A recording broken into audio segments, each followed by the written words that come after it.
弟兄姊妹大家好，又到咗我哋主日講道反思分享啦。咁啱啱過去星期呢，我哋要多謝曾小漢博士嚟到我哋教會嚟到分享啦。佢嘅講題呢就叫做食飽嘅信心。咁經文呢嚟自馬太福音14章22至到33節嘅。咁樣呢，呢個講題叫食飽嘅信心呢，咁其實都係好得意嘅。其實呢，讀到經文嘅時候呢，我哋會知道呢，其實同呢個耶穌咧喺呢個海上面行走係有關嘅。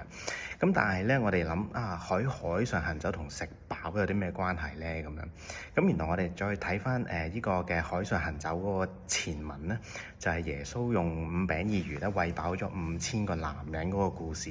咁我哋都知道啦，其實男人淨係5000個，咁冇計到婦女同埋小孩子啊嘛。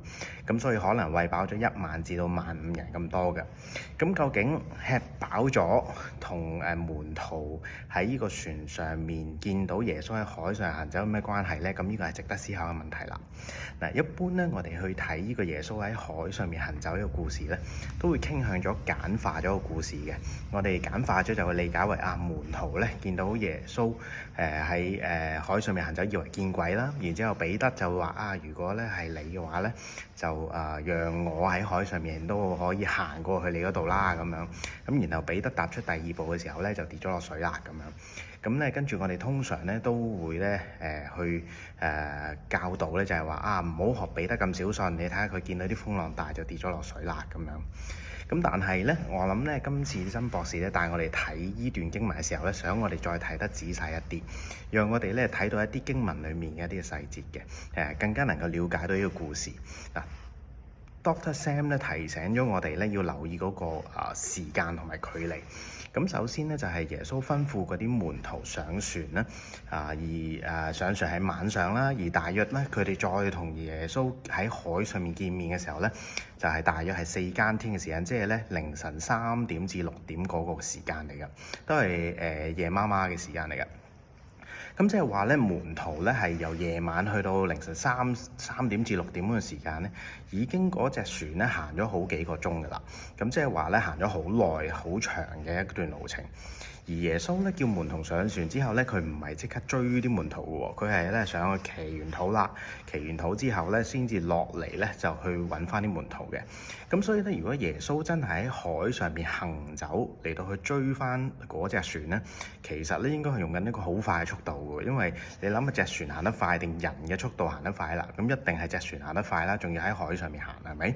咁所以咧，耶穌係用緊一個好快嘅速度嚟到追翻隻船人。咁所以咧究竟有幾快呢？咁所以咧，呢個就係我哋未知道嘅嘢，但係總之就好快。咁咧Dr. Sam 亦都咧叫我哋再去仔細閱讀咧，就係咧當時咧嗰個喺海上面咧非常之黑嘅。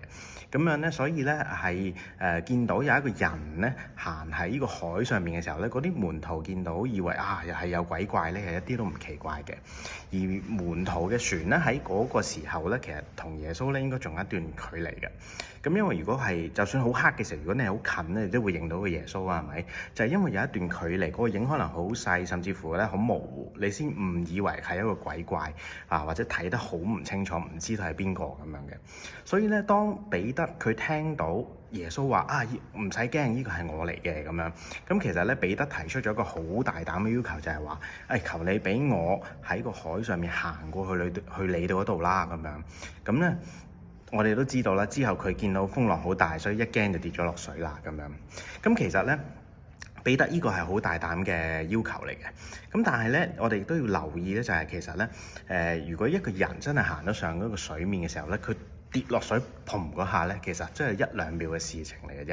咁但係咧，Dr. Sam 叫我哋留意一樣嘢，就係話咧馬太福音嘅作者咧就係喺呢度咧，好似用緊一個慢動作嚟到形容緊嗰件事咁樣。佢彼得咧仲有時間咧嚟到嗌呢個主救我咁樣嘅。而最厲害一樣嘢係乜嘢咧？最厲害一樣嘢就係咧，耶穌咧當時同彼得應該有一段距離㗎，好似我哋頭先咁講，因為佢以為係鬼怪嚟㗎嘛，嗰啲係咪？咁所以係唔係睇得好清楚嘅？彼得只係憑聲音認到嗰個應該係耶穌嘅啫。咁所以當彼得行咗第一步落咗船嘅時候咧，同耶穌仍然好大距離，但係咧行第2步咧，佢即刻跌落水啦。咁但係經文嗰度形容係點話咧？經文咧就話咧，佢話耶穌係立刻伸手喎。咁你諗下，同耶穌有一段距離，耶穌竟然能夠立刻伸手咧嚟到拉住彼得喎。咁樣咧就好似咧嗰啲武俠小説形容嗰啲武功高強嘅大俠咁樣，又識輕功啊嚇，咁啊鐵掌水上漂啊呢啲咁樣啦，好勁啦係咪？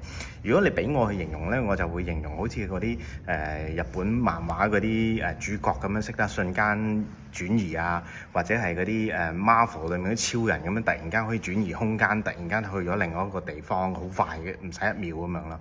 咁就可能係一啲咁犀利嘅能力。咁所以咧，如果我哋去咁樣睇個時間啊、距離呢啲嘅細節位嘅時候咧，原來耶穌係做緊一件咧好勁嘅事啊，唔係單單我哋就咁字面睇咁形容咁簡單。咁所以咧，我哋去睇呢個嘅經文嘅時候咧，如果我哋咁細心去睇咧，其實咧係好得意嘅咁樣。嗱咁樣啦，我哋啦都睇咗，如果我哋即係讀聖經嘅時候咧，真係咁細心睇，咁樣去問問題咧，其實嗰啲聖經係有趣好多，同埋我哋會係有更多嘅思考喺裏面。嗱，盼望我哋每一個人咧都能夠咁樣養成一個咁嘅習慣，唔好只係單單咧水過鴨背咁樣讀聖經啦。我哋都能夠睇一啲細節位。好啦，咁但係問題嚟啦，呢件事啊，耶穌行喺水面上面同食飽有啲咩關係咧？嗱，兩件事咧同樣出現過嘅角色咧，咁有耶穌同埋12門徒嘅，係咪？而咧經歷咗5餅2魚呢個神蹟嘅時候咧，餵飽咗15000人，其實係已經好勁㗎咯喎，係咪？試想一下，嗰班門徒經歷咗一個咁勁嘅神蹟啊，餵飽咗15000個人，係咪？其實係咪應該哇好勁啊？耶穌應該就好有信心先係㗎嘛，應該係咪？但係咧，我哋見到咧喺個船上面嘅表現嚟講咧，其他11位門徒咧係真係冇乜信心嘅，佢哋都係好驚嘅，唔知做乜嘅。但係唯獨是呢個彼得咧，佢有一個唔係好正常嘅要求，就係話我要行喺水上面。所以咧，我哋見到咧，即係彼得提出呢種咁新奇、咁神奇嘅要求嘅時候咧，其實咧就代表咗其實佢嘅信心已經超越咗其他嘅11個人㗎啦。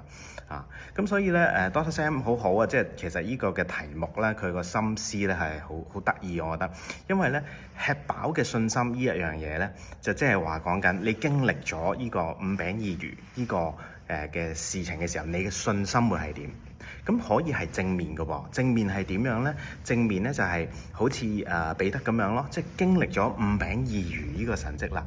咁然之後再確定嗰個係耶穌嘅時候，我就要求耶穌俾我咧去嘗試一啲咧即係冇做過嘅嘢，信心好勁。我哋見到彼得嘅信心好勁，冇一個人夠膽咁樣要求行落水嘅，我覺得呢個好勁嘅。咁所以咧，呢個係第一個俾我哋反思嘅問題，就係話，當我哋經歷過神嘅恩典嘅時候，其實我哋嘅信心有冇大增咧？我哋嘅生活行為有冇啲唔同咗咧？係嘛？我哋有冇勇於更承擔更大嘅責任或者挑戰咧？咁呢個係我哋需要去思考嘅嘢。經歷咗信心之後，經歷咗一個恩典之後，我哋信心會係變成點？而第二樣嘢咧就係話，其實吃飽嘅信心都可以係一個負面嘅，係咪？咁因為你睇下其他嘅11門徒，其實佢哋都仍然好驚，仍然好唔明白。咁個問題俾我哋反思嘅就係話我哋可能都經歷過好多上帝嘅恩典，但係點解我哋嘅信心仍然咧都冇變過嘅咧？仍然都好似以前咁樣咧，仍然都係唔係好明白咧？個生命仍然依舊咧咁樣。咁呢個咧係我哋要諗下嘅，有啲咩阻礙緊我哋嘅？而第三個咧，我俾大家嘅問題咧係同嗰個距離有關係嘅，因為頭先我哋都講過啦，門徒同嗰隻門徒坐喺隻船同埋耶穌嘅距離其實好遠噶嘛，係咪？即係但係耶穌仍然都趕到上去喎，係咪？呢個第一樣嚟㗎啦。而第二樣嘢就係咩咧？即係彼得跌落水嘅時候，同耶穌都有一段距離嘅，但係耶穌仍然可以伸隻手入去咧嚟到去拯救佢喎，好快咁樣喎。好啦，咁我哋去諗下啦。咁我哋今日我哋點樣形容我哋同耶穌嘅距離咧？係好遠啦，係好疏離啊！我哋唔常感到耶穌喺身邊。但係上述頭先個故事話俾我哋聽啲乜嘢咧？提醒咗我哋啲乜嘢咧？就係耶穌會唔會俾距離所限制咧？會唔會俾我哋所感受到嗰種疏離感限制咧？嗱，如果我哋真係確信耶穌就係神嘅兒子嘅時候，無論佢真係 physically 距離我哋有幾遠，佢都仍然能夠追緊我哋嘅喎。無論我哋覺得我同佢好似都有啲阻隔，或者係咧唔係好熟咁樣，但係耶穌仍然可以伸手拯救我哋嘅喎。